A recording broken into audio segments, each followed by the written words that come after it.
Don't look away before you see this video through to the end, because at the finale, we'll reveal the secrets to evaluating your progress, balancing connection with personal growth, and integrating core values to maintain sustainable bonds. This isn't just a video, it's an emotional revolution that shifts you from the pursuer to the empowered, confident, and worthy partner. Join us as we explore the power of well-directed disappointment and rewrite your love story with unstoppable strength. Have you ever found yourself trapped in a cycle of chasing someone who keeps pulling away, afraid of emotional closeness? You're not alone. Millions across the United States struggle between the desire for genuine connection and the fear of rejection.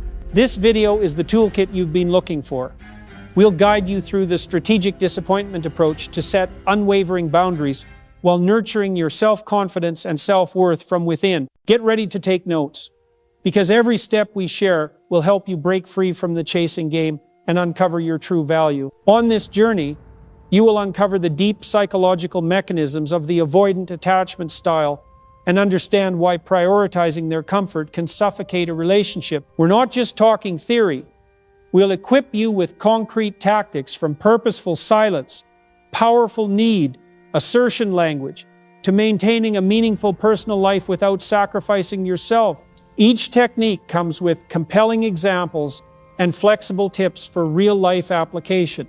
If you're committed to ending the endless chase and building a relationship based on equality, hit that subscribe button and ring the notification bell now. Now that you grasp the importance of stepping away from the endless chase, let's delve into the concept of strategic disappointment, a powerful framework that empowers you to set healthy boundaries while igniting the emotional growth of an avoidant partner. Strategic disappointment is not a punitive weapon, but a compass that realigns the relationship toward authenticity. By refusing to comply with every demand they make, from what you should do to when you must be present, you give them the chance to confront emotions they have long suppressed. Letting go of carrying the burden of their fear of abandonment or any pressure to be perfect emotionally compels them to build resilience to disappointment and learn to manage their own feelings.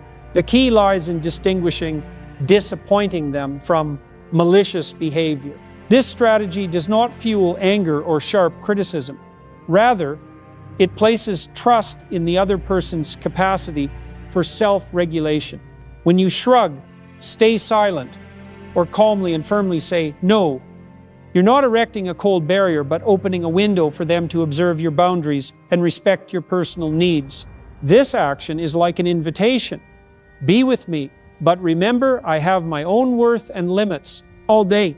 By redefining disappointment as an opportunity to grow, you not only help the avoidant partner awaken to their own inner world, but you also spark the courage to face, adapt, and genuinely connect. This marks the beginning of a relationship built on equality, respect, and the bravery to transcend the toughest emotional barriers together. Having fully grasped the concept of strategic disappointment as a compass guiding relationships toward authenticity and growth, let us move on to analyzing the psychological mechanism of the avoidant, the essential insight into why they consistently avoid disappointment, refusal, and emotional discomfort. Individuals with an avoidant attachment style develop self-protective strategies from an early age.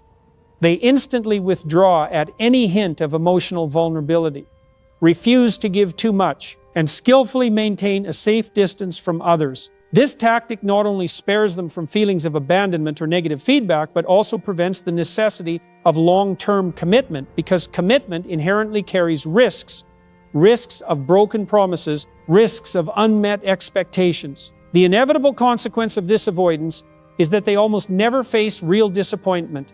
No one is allowed to let them down or shatter the hopes they construct. By cutting off any potentially hurtful situation at the source, they miss the chance to develop distress tolerance, to learn how to listen to their own and others' inner needs, and to cultivate empathized vital skill for sustained emotional connection. Therefore, although they appear calm outwardly, an emotional void remains within, where fear of pain and the need for protection reigns supreme. If allowed to persist, this pattern confines the relationship to a repetitive cycle.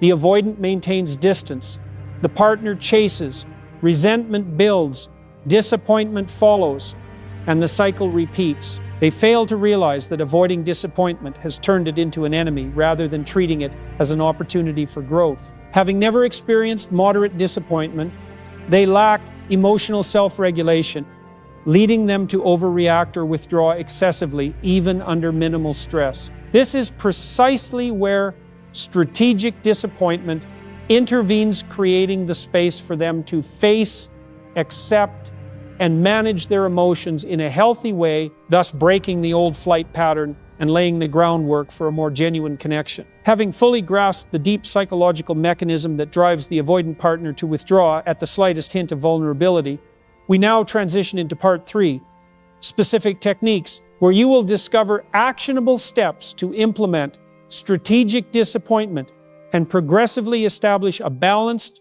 respectful partnership. First and foremost, do not chase when they pull away. This is the most crucial initial move. When your partner tends to retreat, avoids conversation, or falls silent for prolonged periods, the instinctive reaction is to reach out, comfort, or express concern, but doing so inadvertently reinforces their avoidance strategy. Instead, deliberately maintain silence, wait patiently, and give them the space to notice the absence you create. This is not about ignoring or punishing them, but acting as a mirror. By not chasing, you allow them to feel the void and question why you didn't show up as usual. Building on that foundation, clarifying your needs and boundaries acts as an emotional compass. Use direct, consistent language to communicate what you require. The frequency of check-ins, depth of emotional sharing, or dedicated time for the relationship. When they express discomfort, resist the urge to back down. Remain calm yet firm.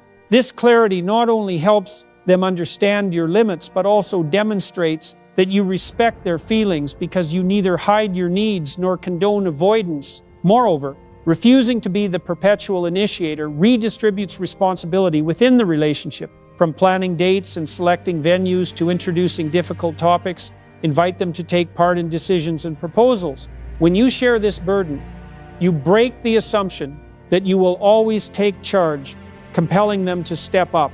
This key step encourages them to practice initiative and accountability for your shared connection instead of passively relying on guidance. Equally essential is maintaining your own plans and priorities, a powerful message that your life does not revolve solely around this relationship. You continue your work, social engagements, family time, and personal interests. If they suddenly want to see you but you politely decline due to a prior commitment, they will gradually realize to have you, they must schedule and commit genuinely. This not only stimulates their planning efforts, but also balances the dynamic, reducing the pendulum swing of one party always waiting and the other always being waited on. Lastly, providing direct feedback when they fail to meet expectations is how you respect both parties.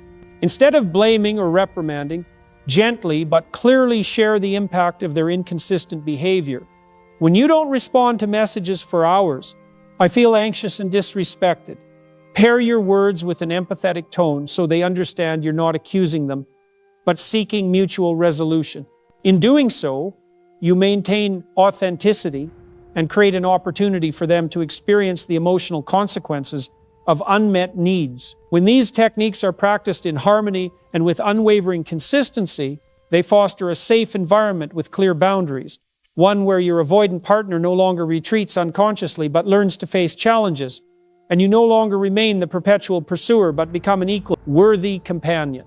Remember, the key to success is not just applying these steps once, but sustaining consistency, mindfulness, and self-respect throughout the journey of growing together. Having mastered the implementation of strategic disappointment through practical techniques, refraining from chasing during withdrawal, clarifying needs and boundaries, refusing to be the sole initiator, maintaining your own schedule, and providing direct feedback, we now move to part 4, deploying and sustaining boundaries. This journey is not about applying steps once and forgetting.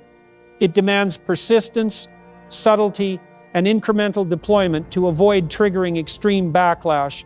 First, you must gradually reduce accommodating behaviors instead of delivering a sudden shock. If you once responded to messages immediately, extend your response time from minutes to hours. then days. If you once dropped everything to meet them, begin declining plans without lengthy explanation. This tapering approach is like turning down a volume knob.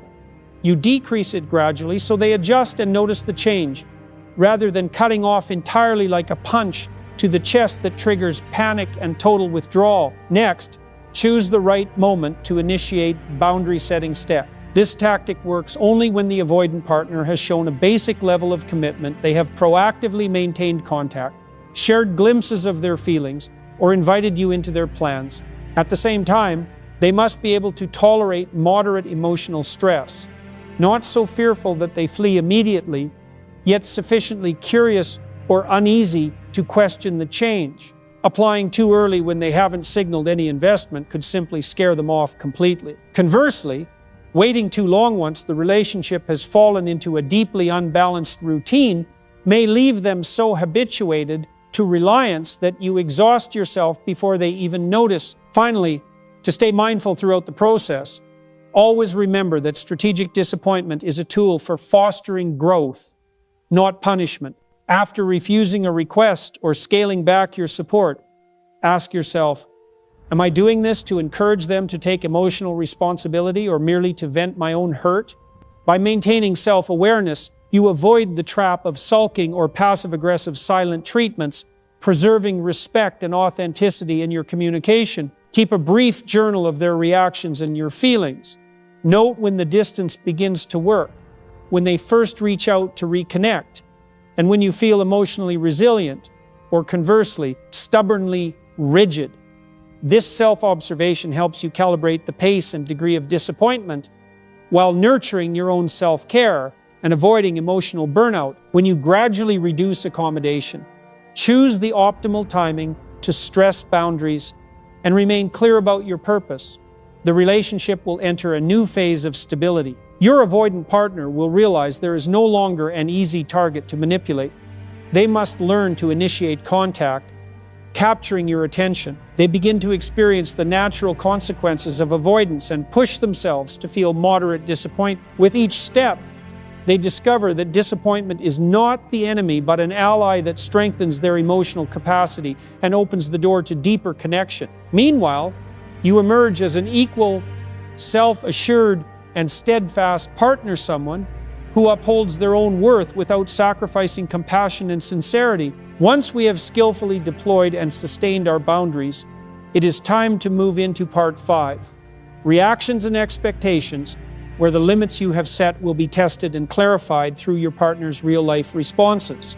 In the initial phase, don't be surprised if your avoidant partner appears panicked or hastily tries to make up by flooding you with messages, incessant calls, or even turning up unexpectedly at your workplace or social gatherings.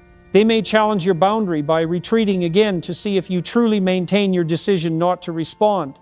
Some may express their fear of disconnection through sudden anger, emotional outbursts, or by blaming you for causing hurt. These behaviors signal that they are in a testing phase. They are unaccustomed to not being indulged unconditionally, so their defensive instincts kick in to reclaim the old balance. However, while they initiate these tests, you must hold your ground with empathy. When they attempt to make amends with a flurry of apologies or messages, refrain from reverting to old patterns. Instead, thank them for their effort and gently but firmly restate your boundary. I appreciate you reaching out, but I still need the personal time we agreed upon. This steadfast consistency will slowly soften their defenses and reassure them that your boundaries are not punitive, but a sincere effort to foster a more genuine and sustainable connection. After sustained consistency, you will observe a positive shift. They begin to proactively reach out at the frequency you expect, sharing small snippets of their day, moods, or personal struggles. Rather than only responding when invited, they schedule video calls or propose meetups on their own, demonstrating that they have internalized the principle of mutual emotional responsibility. Occasionally, they may still slip and momentarily cross boundaries. But if you respond gently and consistently, they will quickly readjust and avoid prolonged backsliding. Expectations at this stage should remain realistic. You should not anticipate a complete transformation after 1 or 2 attempts, but aim for gradual habit formation in how they communicate and share. Healthy relationships take time to overwrite old patterns, and your steadfastness is the key factor that will help them solidify these new responses. When they realize that each time they overcome their avoidance instinct to initiate, you welcome and honor that action, they gain further motivation to repeat it. In the later phase of Part 5, you will notice a significant change.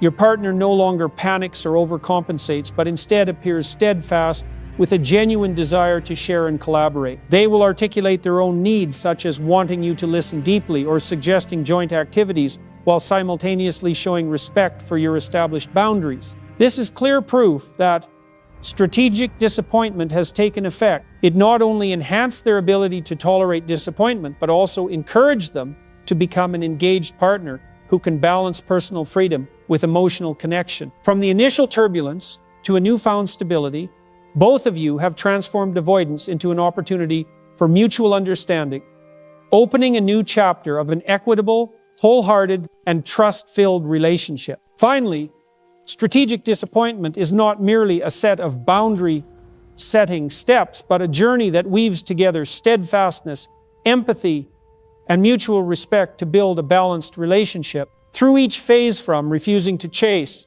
to asserting your needs, to gradually reducing accommodation and responding with consistency, you create the space for an avoidant partner to learn to tolerate disappointment, express their needs, and take the initiative to connect. In this process, persistent practice will fortify your self-respect and inner strength. Every boundary you maintain not only protects your own worth, but also encourages your partner to own their emotional responsibility. When they respond with proactive, respectful behavior, it stands as proof of the transformative power of this approach. Remember that no relationship is perfect, but any relationship can become healthier when both people dare to face limits, share feelings, and commit to growth. Strategic disappointment paves the way for love and connection to transcend avoidance, nurtured by authenticity and reciprocal effort. If you're ready to turn theory into daily practice, routinely revisit the steps you've learned and motivate yourself along the way. Let strategic disappointment become the steadfast tool that guides your relationship toward balance, connection, and flourishing.